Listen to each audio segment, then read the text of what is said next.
ఎట్లా ఉందన్న ఈ 15 నెలల్లో రేవంత్ రెడ్డి గారి పాలన? పర్వాలేదు అనిపిస్తుంది జర. పర్వాలేదు అనిపిస్తుందా? ఆ. అంటే ఏ విధంగా అన్న? అంటే సన్న బియ్యం ఇచ్చిండు, గ్యాస్ మీద 500 తగ్గించిండు, కరెంట్ ఫ్రీ చేసిండు కదా, దాని గురించి. మీకు అన్ని వస్తున్నాయా? ఆ మూడు వస్తే వస్తున్నాయి. ఆ. ఆ. అయితే ఇప్పుడు రేవంత్ రెడ్డి కూడా కొన్ని పూర్తిగా అమలు చేస్తాడని నమ్మకం ఉందా మీకు? కొన్ని చేయాలి కదా, పింఛన్ మామూలుగా మాటలు రావు. పింఛన్ 6,000 అన్నాడు, 4,000 ఇస్తారు. ఇల్లు ఇస్తాను, మాకైతే 20-30 ఏళ్ళు ఇల్లు లేదు.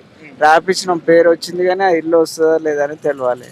అదే అయితే ఇప్పుడు పింఛన్ కూడా ఎంత వస్తుందన్న ఇప్పుడు? 4,000. 4,000 వస్తుంది. అప్పుడు 6,000 అని చెప్పారు కదా, ఇంకా అది అమలు కాలే. అది కావాలి.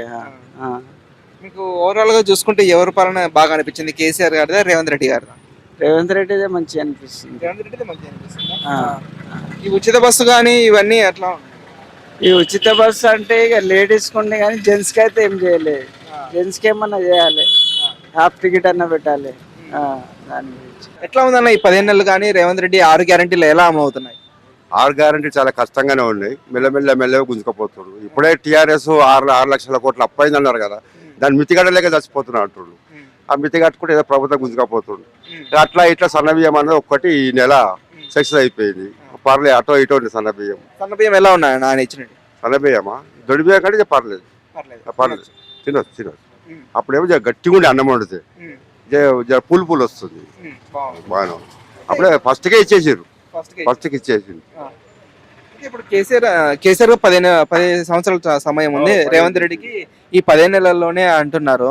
ఈ 10 నెలల్లో మీకు ఆయన ఎట్లా అనిపించింది? వీళ్ళిద్దరిలో ఎవరు బెటర్ అనిపించింది? 15 నెలల టీఆర్ఎస్ కూడా అన్ని పథకాలు గుంజుకపోయింది. కాకపోతే ఇది 15 నెలలు కుంటుపడింది.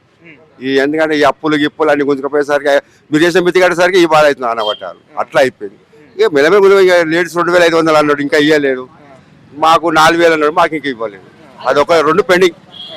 ఇందిరామ్మ ఇండ్లు సర్వే అయింది, చూసి తీసుకోపోయారు. ఇంతవరకు అయితే నోటిఫికేషన్ రాలేదు మాకు. రైతులకు ఎలా వేస్తున్నాడు అనిపిస్తుంది మీకు? నేను ఫార్మర్స్ కాదబ్బా, రైతుల గురించి నాకు తెలియదు. కాకపోతే రైతు బంధు పడ్డది అని తెలిసింది, 3 ఎకరాల వరకు పడ్డదని తెలిసింది. అంతవరకే 2,000 వస్తుంది, 4,000 అన్నాడు, 3,000 అన్నాడు, అవే 2,000. ఏం పెరగలేదా? ఏం పెరిగింది? ఒక అప్పుడు ఇచ్చినంతే, కేసీఆర్ ఇచ్చినంతే ఇస్తున్నాడు. ఆయన ఇచ్చినంతే, ఎక్కువ ఏమీ లేదు. ఒక్క పైసలు. ఒక బస్ కి రేపు బంద్ చేసిండు. మీకు ఉచిత కరెంట్ అట్లా ఏమైనా వస్తున్నాయా? ఏం లేదు, మాకు పైసలు తగ్గుతున్నాయి. కొందరికి వస్తున్నాయా, మాకు వస్తలేవు. మీకు వస్తలేదు. మరి మాదేం ప్రాబ్లం ఉందో ఏమో. ఎవరైతే బాగుంటది? కేసీఆర్ బాగున్నాడు, రేవంత్ రెడ్డి పాలన బాగుంది? ఇక ఆయనే మంచిగా ఉండు. అప్పుడు అయితే ఈయన ఒక బస్ కిరాయి మాఫ్ చేసిండు, కానీ ఆయన ఆయన ఆయన అన్ని చేసిండు. ఆయన వచ్చినప్పుడు ఏమేమి వస్తున్నాయి మీకు? రైతు బంధు వస్తుండే, పింఛను 1,000 రూపాయలకు 2,000 చేసిండు. అన్న మాట తప్పలే. బియ్యం ఇస్తాడు, బియ్యం ఇచ్చిండు ఉచితంగా. ఇక ఆయన అన్నయ్య కలిసి ఆయన ఒకటో బస్ కిరాయి వేయించి ఊకుండు, ఇక అన్ని చేస్తుండు. ఇంకా టైం ఎప్పుడు? ఇంకా 3 ఏళ్ళు 2 ఏళ్ళు అయితే అయిపోయి ఆయనది. ఇంకెప్పుడు ఇస్తాడు ఆయన? ఆడిపోయినాకనా? మీకు నమ్మకాలు లేవా ఇస్తాడని? నాకైతే నమ్మకం లేదు. ఇచ్చేటోడు అయితే ఒకటే బస్ కిరాయి అది చేసిండు. రైతు బంధు పడేది, రైతు బంధు పడతలేదు. మరి ఎట్లా చేసుకుంటారు? ఉచిత గ్యాస్ లేదు. సన్న బియ్యం పడగా నిన్న తెచ్చిన ఒకటి లబ్బర్ ఉంది, ఒకటి మంచిగా ఉంది. బియ్యం బాలేవు, మంచిగా ఇస్తలేరు, అవే ఇస్తుండ్రు.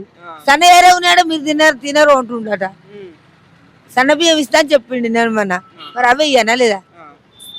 మరి ఎక్కువ మంది వస్తున్నాయి అంటున్నారు కదా, సన్న బియ్యం బానే ఉంటున్నాయి, తినొచ్చు అంటున్నారు. ఏమో మాకైతే ఇంకా రాలేనండి. నిన్న మొన్న అంటారు కదా, రాంది ఎట్లా చాలా రోజులు కాలే, నిన్న మొన్న అన్నారు సన్న బియ్యం ఇస్తాడట.